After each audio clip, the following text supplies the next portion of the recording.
Hello everybody and welcome to another episode of the Bootcast. I'm your host Eugene Devereaux and joining me today from Delmec here in Carlow is Kealan Delaney. Eugene, thank you very much. Delighted Cheers. to be on. No problem at all. Kealan, tell us a bit about yourself then and we'll launch in. Yeah, so Kealan Delaney, I'm from Ballinabranna in Carlow. I'm a Carlow person.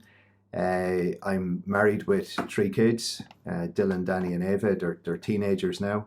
And I'm CEO of Delmec, which is we're a global firm working in the telecom space and based here in Carlow as well. Brilliant. Okay, so we'll come back to Delmec in a couple of minutes and just to try and tie it back in with travel and adventure and pushing the comfort zone out. So we'll just start off going back a couple of years.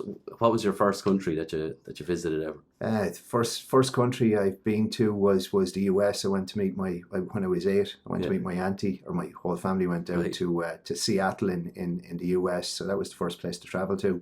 Okay. An amazing experience, and back then it was 1980, so that was a long time ago. Okay. I think then after that, our family was always traveling. So Spain, Portugal, Europe, so it's always been in the family to be traveling, to be honest, Cool. What's your favorite country then and why? I suppose like two favorite countries, if that's okay, or 2 favorite places. Yeah. One is the US, because it's amazing and there's so much to do, and I've so many friends there. I went to college there as well, so it's like I've got connections there. But in terms of favorite places, it's got to be Africa, because it's and I'm not going to say which country, because Africa is like there's 52 countries there, but it's very it's just exciting. It's just an exciting place, and there's so much happening, and it's boom time in Africa at the moment, and I think it will be for the next 20 or 30 years. Right, cool. So what would be the most differing country then to Ireland that you've been to so far? Again, I'd to go back to Africa. Like if I was to pick a specific place there's lots of different places, but I went into Togo at one stage from Ghana, and it was more. It was poorer again than a lot of other places you'd been to. It was less developed. They were speaking French. You couldn't really fully communicate, and everything seemed to be dated back so many years. There wasn't proper road infrastructure and everything. So it was just an unusual experience, An eye opener. Yeah, for sure. Just on that then, what's your worst travel experience to date?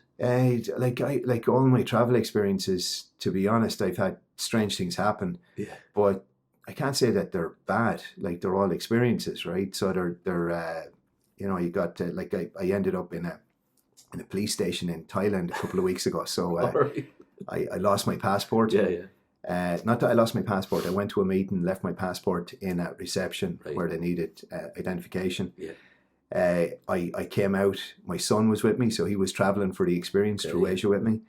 And he was still in Irish time, so he'd fallen asleep in a cafe. So I was more worried about waking him up and getting to the airport. On the way to the airport, we realised I'd left my passport at the business. Right. And so we couldn't go back and get it. But I have a second business passport. So I tried to go through Thai immigration with my second business passport. Right. And they didn't like that, because I'd come in on the other that morning on a different one. one. Yeah. So, but it was grand. We got brought to the station, explained the position. They got it all fixed and got me back to actually make my flight. My son ended up waiting at immigration while I went off to do all this. Jeez, I didn't actually realise there is a business passport. Well, you need to. I suppose we need Enterprise Ireland help and the Irish, Department of Foreign Affairs help us to get that. So a number of people in the business have the second passport. Right. That is handy. Yeah. Cool. So just on that, do you fly business class when you're going for work trips, or? No, we like within the company we've a policy of not doing that. Everybody travels economy. It's like everybody in the business is treated equally and fairly, and we all travel in the same way. So it's company no policy. Yet. No. Now and again you're traveling a lot, so you do get upgrades and that's nice. Yeah. But again, when my son was with me in Asia a couple of weeks ago, just before Christmas, I got an upgrade. I let him take it, so he got to Nice. travel business class, Cool. on one of the flights. That's brilliant, Kealan. So what would be the benefits then of working in different countries? Like you've employees all over the world. We're focusing on Ireland and Europe, Africa, and we have 5 offices across Africa in the Congo, Tanzania, Ghana, South Africa, and Congo Brazzaville. And then we're setting up. We've just had a meeting this morning actually about where we're looking at where we want to be based in Asia. So we've a guy Mohan now who's our regional business manager in Asia, and he's based in Sri Lanka. We're looking at where's the best kind of springboard country to be based in Asia to develop the same kind of service across the Asian market. It's interesting. The last guest, he's actually an Irish guy from Carlow who's set up a guest house out in Sri Lanka. Oh, that's amazing, because Johnny Wall. Yeah, one of our guys working knows him, and when we were in Sri Lanka, he was telling us we should. Oh, really? It's mad, isn't it? Yeah, the world is small. It's a global village. Yeah, that's it. Jeez, that's a it. good one now. Yeah. And we will have to try catch up with them at one stage, Yeah. So we 2 brothers that work together, 2 Burns that know the guys. Yeah. Jeez, that's mad. Yeah. So like, what would be the benefits then, like from a strategic point of view, from you having travelled around the world and worked in different countries and seeing how things are done in different countries and dealing with like legislation and planning and maybe bureaucracy, or in some countries corruption and stuff like that? Yeah. So I suppose to like maybe go back when in why did we do this in the first place, right? Because we could have just stayed working here in Ireland, but in the recession in 2007 and 8 and 9 or whatever here in Ireland, our business slowed down, and we had to, if we wanted to keep the same level of business, we had to move abroad, and we kind of knew this was coming, so we started doing that, the 2007 2008, and we started to develop business in 2011 and 12, and Africa was just the market that was busy for telecoms at the time. We had a particular service in terms of knowledge about telecom towers that we could deploy there, and there was clients that needed that. So that's what got us out there, and that's what drove us. So really, we would still say that strategically, it's having a global market. We're in telecoms. Telecoms is very project based. It can be very busy in a particular country at a particular time, while companies are rolling out 4G or 5G or whatever. But once that stops, then business slows down. So we've decided that we need to be operating across different markets so that we don't have that slowdown. So hedge your bets, and if there's a recession in a certain part of the world, we move to where the next hot place is. And be in a couple of locations where you can be running a couple of different projects. I think the benefit then is that telecoms, if you walk in onto a mobile telecom site, whether that's in Carlow or whether it's in the Congo or it's in Donegal or it's in Singapore, it's the same equipment, it's the same layout site. They're built the same more or less. So once you develop that expertise, you can deploy it in any of these locations to a certain extent. And then we've been lucky enough, given that we went into Africa first, I suppose we developed the expertise or the knowledge within Delmec to be able to enter markets and work around the difficulties, and Africa does pose certain difficulties. So we've learned how to work around those difficulties and be able to build business in a difficult market. So that then allows us to continue to do that. And I think the people that we've got working in Delmec and that we've worked with over the years and that have become part of the company, both abroad and here, has a huge amount of experience and knowledge all around telecoms and around working internationally. So that's really the key thing. It's the people in the business that now know how to do this. Like it's our giving you core an competency. Advantage, kind of competitive advantage. So Kealan, I read a recent article there you did for Thrive Global about leadership and travel. So can you give me a few comments on that? How does travel make you a better business leader, I suppose? Yeah, I think that I suppose culturally, working in different parts of the world, you become more culturally aware.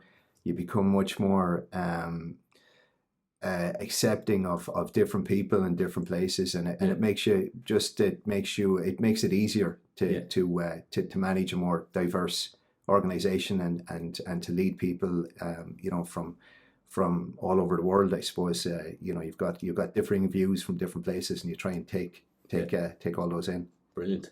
Would you consider yourself a risk taker? In the business, I think we have, it's been an entrepreneurial business for a period of time, and I think the guys in the business might consider me a risk taker, or maybe too much of a risk taker, but I believe I'm an engineer by qualification. Yeah. And I believe I kind of assess these things, these risks to a certain extent, and I'm making calculated risks. Yeah. And trying to make sure that if we're taking a risk, that we're not gambling the entire pot or whatever, that we're taking a risk that there's a fair chance of winning. And just on that, what would be your biggest kind of business risk that you've taken to date? We've loads of those, but I suppose initially setting up the business was that was a big thing, because I had I worked in a company called CRH Roadstone. I had a nice job there. I was managing a part of the business, and it was easy, I suppose. It was hard work, but it was safe and secure. And to take your savings and go set up the business was a big step, and it was a big step to try to convince your wife to accept to do this, whatever. So you were gambling the full pot at that stage, So that was probably the biggest risk. But there's been loads, like we invested in, and my kids laugh at this when we've done lots of things where we've lost big time. We invested in telecoms, renewable energy. Sure, it was growing market or whatever, but we didn't make it. And it's pushed us back to stick to our core or our knitting or whatever. So that didn't work. We got involved in property in the boom times, which there was lots of problems there as well. So it's there's been loads of things where we failed, I suppose. But you got to have those failures to learn, to be able to move on and use that knowledge to do better in the future. Brilliant. Kealan, so just on risk and the unknown and kind of pushing yourself, what would be your most extreme physical challenge to date? So I've done, my wife's a really good runner, right? And she's done a couple of marathons, and I decided that I've played football and hurling and everything all my life, that I should be able to do a marathon very easy. And I tried that, and I realised it's not that easy. But I do have an unusual experience in that I was training for my first marathon, and it was on in Dublin in October. I don't know, 2011 or 12 or 13 or 14 or something. But I was training, and I ended up working in Iraq the week before. Right. So and when I was there, I realised that there's a marathon on in Erbil, which is it's in the Kurdish part of Iraq, North Iraq. It was close to Mosul, where ISIS had just taken over Mosul. But I decided, since I trained for the Dublin Marathon, and that was on the Monday, and I was going to be there in Iraq on the Friday, I was going to do the marathon in Iraq on Friday. So I did it, and my claim to fame is that I came 297th in a marathon. I don't have to tell everybody there was only 300 people in the race, but so I did it, finished the marathon out there, and I actually came back and I did the marathon on the Monday in Dublin, but I have to say I was fairly shattered by the end of the marathon on one evening. Jeez. Out in Iraq. Was it hot? It was hot, and I didn't have all the gear. You didn't have the gels and all that kind of stuff. So I had a plastic bag with Mars bars on my back to do it. I had to. Probably the most dangerous part was I had to go to buy runners and all that kind of stuff, where we were working on a site where it was secure. And traveling around the city trying to buy all this stuff probably wasn't exactly the safest thing to be doing. But you got there. I got there, and you didn't come last. And I didn't come last, exactly. Yeah. Brilliant. What would be your favourite outdoor activity? My favourite, I love hurling. I'm too old for it now, but that's my sport. That's what I've played all my life. That's what I have a passion for. So that's my favorite outdoor activity. But I love the outdoors. So hurling, football, soccer, tennis, running. I go running 2 or 3 mornings a week. I just like, even over the Christmas we went walking through Glendalough and along the river and everything. So I'm just an outdoors person. I like the outdoors. And the skiing. And skiing exactly. Yeah, that's something I really enjoy as well. If I didn't get a holiday all year, as long as I got to go skiing, I'd be happy. Brilliant. How do you stay motivated? Like, say, like going through the recession, some business people might have folded or given up on themselves. Like, in the day to day when things aren't going as you'd like. Yeah, I think that like, in certainly the recession, we were lucky we went abroad, because we were doing a certain level of business in Ireland into like, the telecoms runs a couple of years behind the normal economy. So the recession didn't really hit us until 2010 and 11. Right. And business fell off a cliff at that stage, but we could see it was coming. And we knew it was coming, and we were lucky that we had started to look abroad and started to do work abroad, because we basically went from running at 100 miles an hour here in Ireland to zero basically, and we would have closed if we hadn't set up abroad.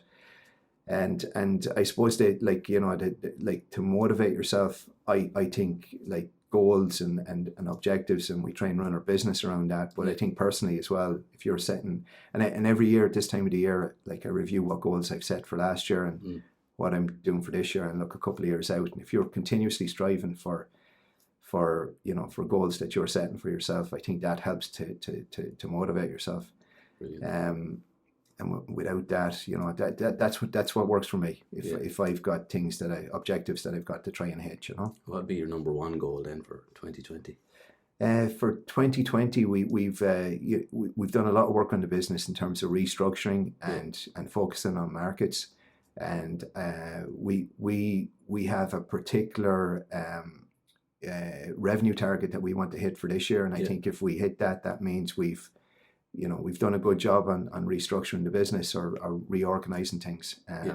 So I think that will be the key goal for 2020. Brilliant. Just before we wrap it up then, do you have any kind of favourite mottos that you live by? Or? Again, my kids kill me for this, but they, like, I have this thing with the kids, and like, Delaney's never give up. So that's our family motto. There you go, folks. So and so if I think again in business as well, if you've got that attitude that you're not going to give up too easy, and it can help you to drive things on. So that's Brilliant. It. Is there any other business leaders kind of at a global level that you look to or inspire you to? Yeah, I suppose, like, again, maybe hanging on the African kind of thing is like one person. And I suppose it was the period of time I was really growing up, and was Nelson Mandela. So he's not business, but certainly he had that attitude. He didn't give up. He was in prison for 27 or 28 years, and he still came out, and even after all that, he we're working in South Africa now, so you see it. He didn't do things that maybe other leaders would have done in terms of coming down hard on the opposition or whatever.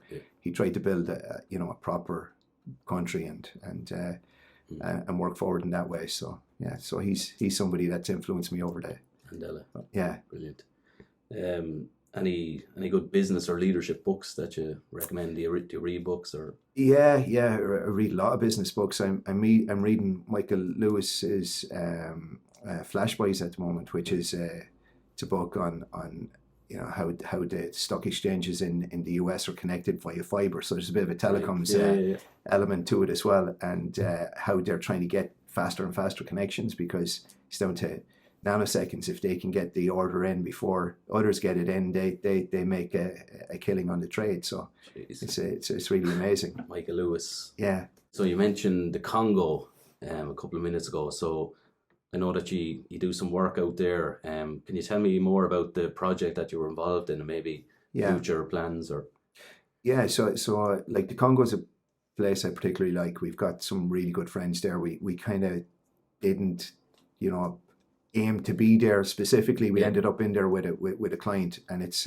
a super place. It's you know, really nice people. It's not, you know, it's not what you think, right? It's just a really friendly place, really nice people there. But it's very poor, and there's lots of resources. It should be a really rich country, but it's not. And a lot of people, Kinshasa is a huge city. It's the capital city. There's 12 million people in it. It's about 80 kilometers wide, and people are coming from all over the country into the city, but there's no infrastructure. You know, it's very little roads, very little power, but water is a particular problem. And we asked we've a manager there, Bienvenu, who looks after the business for us there, really good guy. We're asking Bienvenu, how can we help, you know, locally? How can we, you know, impact as many people as possible? So he came up with his team with this idea to build a well in a part of Kinshasa where they don't have any water, they don't have any roads. Bel Air is the name of the location. Jeez, it's crazy, isn't it? Yeah. So the name, like. Yeah. So we bought a small site. We drilled a well, put in a pump, put in tanks and solar panels to run the pump, and the whole thing cost us about $16,000, which, you know, if you were to do it here, probably cost you about $50,000. But we have it built, and we've 2 people now employed in the well, and what they're doing is they're maintaining it and managing it and actually distributing the water. It's brilliant. So it's employing people as well, which is really good. There's small charge for the water, but people around were just so delighted. My wife came out to open the well with me back during the summer, and you know the local people were asking us, could we build a school next and then a hospital, like, which, you know, obviously we can't, like, but what we probably will do, we're working on our budgets for next year, but we probably will build another well somewhere in the city, because it does have a huge impact on so many people. It's brilliant, well done. Yeah. Is there any tips, tools, or apps that you use when you're working on the go to make you more efficient? Like, just on that. Within our business, we've over the last couple of years, we've developed an ERP system, or we've bought an ERP system, and it connects the whole business. It's on the cloud. We can work anywhere in the world, and we can get access and connect to this. It's a package called NetSuite. It's just unbelievable. And it's very niche in terms, it's very specific to certain types of businesses or whatever, but that's been a big help for us in terms of being able to work in different places. Brilliant. Top tip for anyone starting a business then?